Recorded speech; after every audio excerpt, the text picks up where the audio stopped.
ښه مو خوند وکړی، کور یې اباد ویلې، خدای پاک دې یو په سله یو په زر اجر د منار له خوا نه چې مې هېڅ هم نه درلودل، الله تعالی دې ټولو ته اجرونه ورکړي. د کندوز جنګ ځپلې یتیمانو شهیدانو کورنیو باندې کورنۍ شته چې حتی د بېګای هم څه نه درلودل.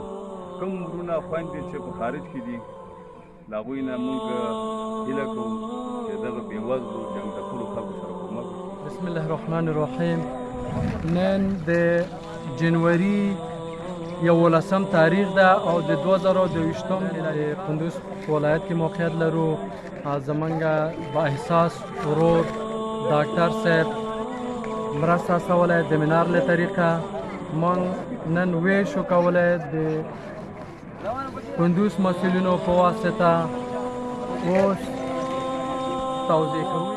د اداري او خیرات په وکیل مؤسسې نه یو جهنم نه کوو چې دا مظلومان په سخت شیبو کې یاد کړي دي.